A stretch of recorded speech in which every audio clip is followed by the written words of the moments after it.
Hi, good morning. இன்றைக்கான ஒரு குட்டி கதை பார்ப்போம்.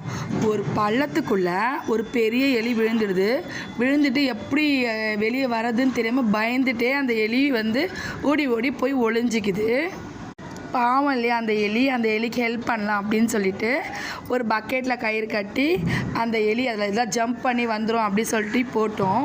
ஆனால் அந்த எலி நம்ம ஹெல்ப் பண்ணுறோம் தெரியாமல் பயந்து அந்த பழத்தையே சுற்றி வந்துட்டுருக்கு. ஆனால் அது நல்லா முயற்சி பண்ணுறது மட்டும் நம்ம நல்லாவே பார்க்குறோம். ஆனால் அது முயற்சி பண்ணுது, அதால் அந்த பக்கெட்குள்ளே ஜம்ப் பண்ண முடியலை. அப்போவும் நாங்கள் விடலை, அந்த எலியை எப்படியாச்சும் காப்பாற்றணும் அப்படின்னு சொல்லிட்டு நாங்களும் அதுக்கான முயற்சிங்க பண்ணிகிட்டே இருந்தோம். நம்ம குழந்தைங்களும் அந்த எலியை பார்த்து கொஞ்சம் கூட பயப்படவே இல்லை. எப்படியாச்சும் அந்த எலியை வெளியே எடுக்கணும்னு சொல்லிட்டு ஒரு மர கிளையை எடுத்து அதுக்குள்ளே போட்டோம். அதுலையாச்சும் ஜம்ப் பண்ணி வந்துடும் அப்படின்னு சொல்லிட்டு. ஆனால் அந்த எலி அதால் என்ன முயற்சி பண்ணணுமோ அது பண்ணுச்சு. லாஸ்ட்டாக ஃபைனலாக அந்த பக்கெட்குள்ளே அழகாக ஜம்ப் பண்ணி அந்த எலியை எப்படி நாங்கள் மீட்டு எடுத்துட்டோம்.